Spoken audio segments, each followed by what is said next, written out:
Hello students, स्वागत है आप सभी का एक बार फिर से हमारे यूट्यूब चैनल पर। एंड यहाँ पे हम आपके लेके आए एक और नई इन्फॉर्मेटिव वीडियो जो रहने वाली है रिगार्डिंग एमएड।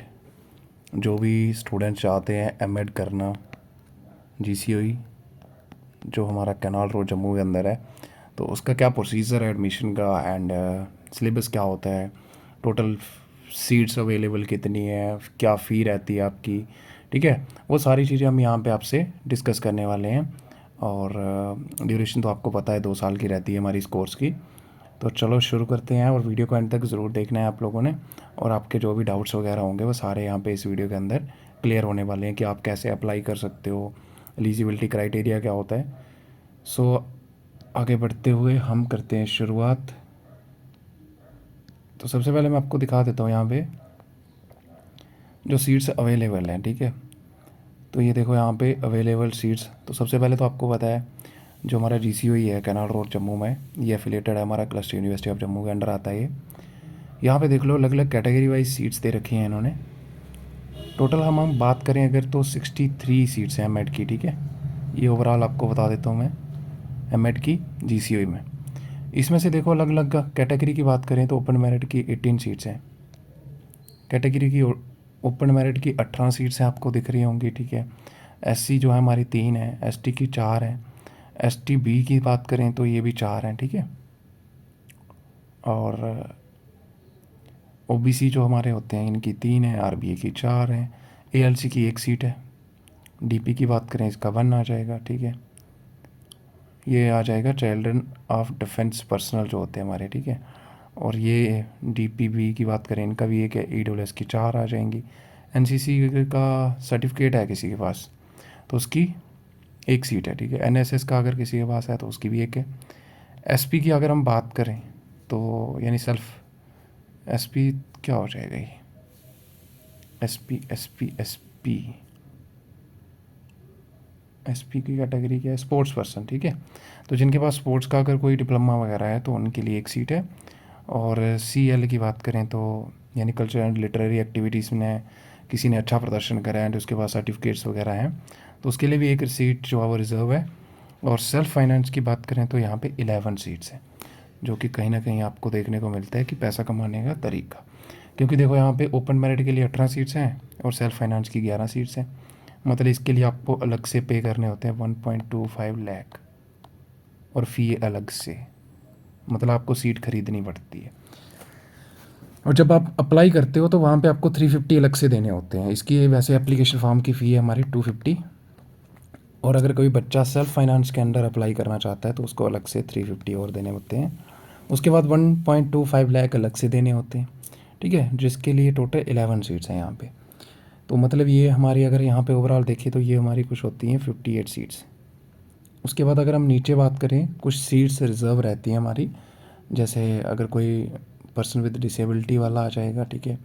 एसजी मतलब सिंगल गर्ल चाइल्ड है अगर कोई, उसके लिए 1 सीट है। केएम की बात करें यानी कश्मीरी माइग्रेंट हो जाएगा ये, इसके लिए भी 1 सीट है। पीएम की बात करें यानी PM care for children scheme, तो इसके लिए 1 सीट है। और क्लस्टर यूनिवर्सिटी के अंदर अगर किसी के पेरेंट्स जो है वो परमानेंट एम्प्लॉय हैं तो उनके लिए भी 1 सीट रिज़र्व रहती है। तो ये हमारी कुछ 5 सीट्स ये रहती हैं हमारी, और 58 ऊपर देखा हमने, टोटल 63 सीट्स, ठीक है। उसके बाद देखो यहाँ पे फ़ी रिफ़ंड पॉलिसी क्या होती है। तो फ़ी रिफ़ंड आप देख सकते हो 100% फ़ी हो जाएगी आपकी, 90% less than 15 days before the formally notified last date of admission, 80% जो है वो 15 डेज़ के बाद, और 50% आपकी होती है 30 डेज़ के बाद, और 0% होती है मोर देन 30 डेज़ हो जाते हैं अगर, नहीं सॉरी यहाँ पे 30 डेज़ और लेस दैन लिखा है। और अगर 30 डेज़ से ज़्यादा हो जाते हैं लास्ट डेट एडमिशन की नोटिफाइड किए हुए, उसके बाद अगर अप्लाई करते हो आप तो 0% आपको रिफ़ंड होगा। तो ये कुछ था जो बच्चों को कन्फ्यूज़न रहती है कि क्या अगर कोई बच्चा कैंसिल करवाना चाहता है, ठीक है। ये क्लस्टर यूनिवर्सिटी का है पूरा ओवरऑल प्रोसीजर है, जो भी कॉलेजेस हमारे इसके अंडर आते हैं। उसके बाद देखो यहाँ पे फ़ी की बात करें अगर हम, तो फ़ी हमारा जो है ये रहता है 20,740, ठीक है। और जिसमें से पर्सन विद डिसेबिलिटी जो हमारे हैं, ठीक है, उनके लिए है 8,010 रुपीज़, तो ये आप देख सकते हो। और सेल्फ फाइनेंस के लिए है 1.25 लाख। तो ये देखो कितना ज़्यादा पैसा आपको देना पड़ेगा यहाँ पे। उसके बाद देखो यहाँ पे सेकेंड ईयर की बात करें, यानी थर्ड और फोर्थ सेमेस्टर में, इसकी है 20,440, ठीक है। और PWD जो वाले हैं हमारे, यानी कि 8,010 ही रहेगी। तो ये हमारी टोटल ओवरऑल अगर हम फ़ी की बात करें तो ये कुछ 41,000 अप्रॉक्स जो है वो आपको पे करने पड़ेंगे एमएड के लिए, ठीक है। और उसके बाद देखो यहाँ पे एलिजिबिलिटी फ़ी भी चाहिए 750। ये उन बच्चों की होती है जैसे जिन बच्चों का लास्ट कोर्स जो है वो क्लस्टर यूनिवर्सिटी से नहीं है। जो हमारी CLU जम्मू है, इसके एफिलेटेड कॉलेजेस या इसके अंडर जो कॉलेजेस आते हैं, या आपने क्लस्टर यूनिवर्सिटी से नहीं करा है, अदर दैन क्लस्टर यूनिवर्सिटी से अगर आपका लास्ट कोर्स है, देन आपको एलिजिबिलिटी फ़ी भी देनी पड़ती है जो कि 750 रहती है हमारी, ठीक है। उसके बाद ये हमारा फ़ी स्ट्रक्चर आ जाएगा। उसके बाद अप्लाई कैसे करोगे आप, वो मैं आपको बता दूंगा, ठीक है। एंड अप्लाई करने के बाद आपको कुछ इस प्रकार से जो है वो एक फॉर्म जो है वो शो होता है कि आपने अप्लाई करा है, जिसमें आपका 250 फ़ी लगता है। और बाद में आप जो है वो इसको, अगर कोई गलती हो जाती है तो आप मेल करके अनलॉक भी करवा सकते हो फॉर्म, ठीक है, एंड एडिट कर सकते हो। तो ऐसे करके आप यहाँ पे क्लिक करोगे, फिर से आप फॉर्म जो है वो एडिट कर दोगे, ठीक है। उसके बाद आपका जो रैंक वगैरह होता है वो ऐसे करके शो होता है यहाँ पे, ठीक है। अभी तक वैसे इसका निकला नहीं है, ये 2024-26 जो सेशन रहने वाला है हमारा, इसके फॉर्म हो चुके हैं, एडमिशन फॉर्म फिल, ठीक है। एंड इसका अभी तक जो लिस्ट है वो सिलेक्शन लिस्ट नहीं आउट हुआ है। ऐसे करके आपका यहाँ पे रैंक लिस्ट टाइप, आपका रैंक क्या है, काउंसलिंग डेट क्या है, सेशन रिपोर्टिंग टाइम और काउंसलिंग का वेन्यू क्या रहने वाला है, वो सारी चीज़ें आपको यहाँ पे शो होती हैं, ठीक है। अभी इसका आया नहीं है तो इसीलिए ये आपको शो नहीं हो रहा है। उसके बाद यहाँ पे लिखा रहता है कि आप अपनी सीट जो है वेकेंट देख सकते हो before attending the counselling session, ठीक है। उसके बाद देखो यहाँ पे अभी कैसे अप्लाई करना है वो हम आपको यहाँ पे बताएंगे, ठीक है। और सिलेबस वगैरह जो भी सब्जेक्ट्स वगैरह आपको देखने को मिलेंगे, क्या क्या सब्जेक्ट्स रहते हैं आपके, वो भी मैं आपको यहाँ पे बताने वाला हूँ। बस फ़ी आप देख सकते हो ये वाली है, ठीक है। उसके बाद जिन बच्चों का ऑलरेडी GCOE में था पहले कोर्स, तो थोड़ा सा इन्फॉर्मेशन एडिशनल, जिन बच्चों का ऑलरेडी जो है GCOE में लास्ट कोर्स था तो उनको कोई भी यहाँ पे माइग्रेशन वगैरह की ज़रूरत नहीं पड़ने वाली है, क्योंकि GCOE ऑलरेडी हमारा क्लस्टर यूनिवर्सिटी के अंडर आता है, ठीक है। ना ही उनको कोई एलिजिबिलिटी फ़ी पे करनी है, ठीक है। तो ये सिंपल उनके लिए है। लेकिन जिनका हाँ अदर देन क्लस्टर यूनिवर्सिटी था, ठीक है, लास्ट कोर्स, तो उनको ये सारी चीज़ें चाहिए होंगी। माइग्रेशन हो गया at the time of admission, ठीक है, या काउंसलिंग के टाइम पे। उसके बाद देखो यहाँ पे अप्लाई कैसे कर सकते हो आप इसके लिए। तो अगर हम अप्लाई की बात करें तो आपको सिंपली अपने क्रोम ब्राउज़र पे जाना है, ठीक है। क्रोम ब्राउज़र पे आप सर्च करोगे क्लस्टर यूनिवर्सिटी ऑफ जम्मू, ठीक है। देन आपको यहाँ पे देखो लिंक मिल जाएगा देखने को सबसे टॉप पे, इस तरह से एडमिशन टू PG प्रोग्राम,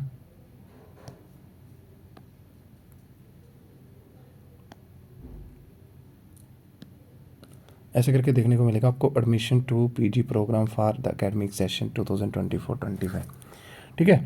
तो देन आपको इस पर क्लिक कर देना है। तो जैसे आप इस पर क्लिक करोगे तो कुछ इस प्रकार से खुल जाएगा, ठीक है।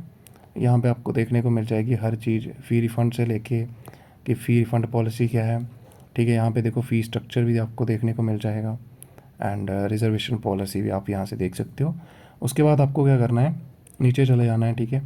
तो यहाँ पे अभी तो इसके वैसे लास्ट डेट हो चुकी है अप्लाई करने की। नीचे आप जाओगे तो लास्ट में आपको दिख जाएगा यहाँ पे government college of education MED, ठीक है। और ये आपको जो फॉर्म दिख रहा है इस पर आपने टैप कर देना है। उसके बाद ये देखो यहाँ पे लिख रखा है न्यू कैंडिडेट रजिस्ट्रेशन, अभी तो इसकी लास्ट डेट हो चुकी है वैसे, तो आप यहाँ से ऐसे करके अप्लाई कर पाओगे। उसके बाद ये देखो यहाँ पे 250 फ़ी लगती है आपकी रजिस्ट्रेशन फ़ी, लेकिन अगर कोई सेल्फ़ फाइनेंस के अंडर करना चाहता है तो एडिशनल उसको नॉमिनल फ़ी 350 पे करनी होती है।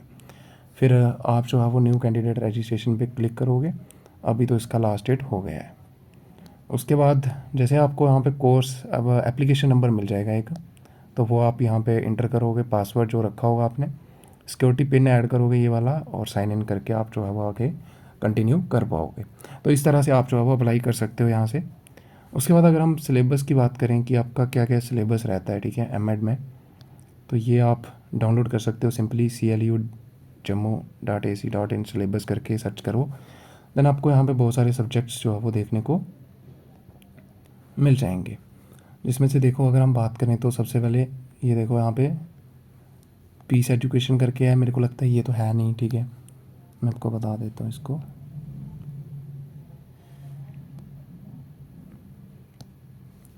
ये देखो यहाँ पे ये हमारा रहेंगे कुछ सब्जेक्ट्स। सबसे पहला ये रहेगा फिलोसफिकल फंडामेंटल ऑफ एजुकेशन, ठीक है।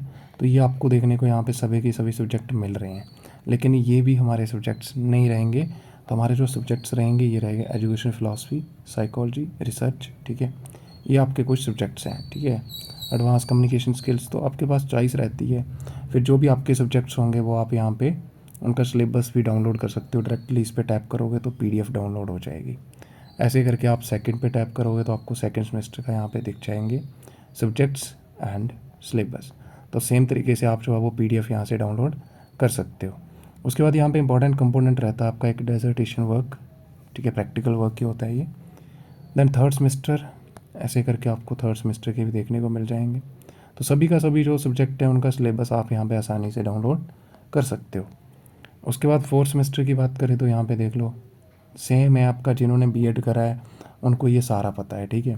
देखो यहाँ पे प्रोजेक्ट वर्क ये वही आ जाएगा, रिफ्लेक्टिव जर्नल आ जाएगा आपका, डेजर्टेशन, वाइवा वॉइस, ठीक है। इंटर्नशिप आपकी तो होती है हर सेमेस्टर में। तो ये इस तरह से आप यहाँ से सिलेबस भी डाउनलोड कर सकते हो। तो ये था कंप्लीट प्रोसीजर, ठीक है, जो आपको इन्फॉर्मेशन रिक्वायर्ड होती है। बाकी अगर कोई बच्चा अप्लाई कर रहा है तो वो सिलेबस जो है वो यहाँ से डाउनलोड कर सकता है, ठीक है। एंड बाकी तो मैंने आपको बता ही दिया कि अभी क्या होगा। जैसे आप एडमिशन फॉर्म फिल करते हो उसके बाद आपको वहाँ पे वेन्यू एंड काउंसलिंग डेट वो अलॉट होती है। फिर उसके बाद आप जो है काउंसलिंग करवाते हो, देन आपका एडमिशन होता है, ठीक है। और इसमें एलिजिबिलिटी की बात करें तो मैंने बताया ही नहीं आपको, तो मैं आपको बता देता हूँ। अगर हम एलिजिबिलिटी की बात करें तो इसके लिए ना आपको CUET में अपेयर होना होगा, पॉइंट नंबर 1।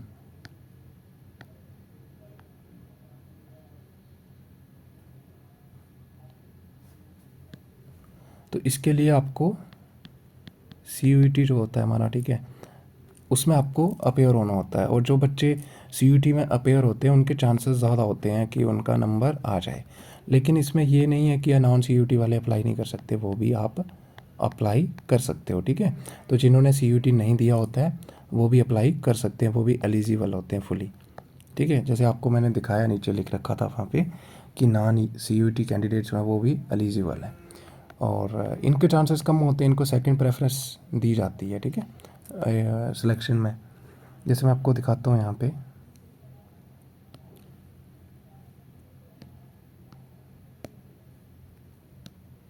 यहाँ पे लिख रखा होगा, देखो ये देखो, कैंडिडेट्स परमानेंट रेजिडेंशियल, ये देखो यहाँ पे ये लिख रखा है इन्होंने सामने, देखो, candidates who have not appeared in the CUET PG shall also be eligible to apply. उनको जो है वो लेफ़्ट ओवर सीट अगर बच जाती हैं तो उनको प्रेफरेंस दी जाएगी, ठीक है, सेकंड प्रेफरेंस। तो अप्लाई आप भी कर सकते हो, ठीक है। और जैसे ही मैंने देखा, आपको मैं दिखाता हूँ एकदम, जो सिलेक्शन लिस्ट आउट हुई है हिस्ट्री की, इसमें आपको देखने को मिल जाएगा कि मैक्सिमम बच्चे जो हैं वो नॉन CUET वाले सिलेक्ट हुए हैं।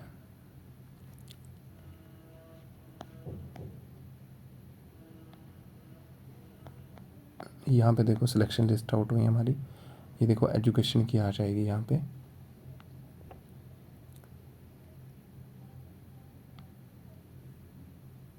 तो ये देखो यहाँ पे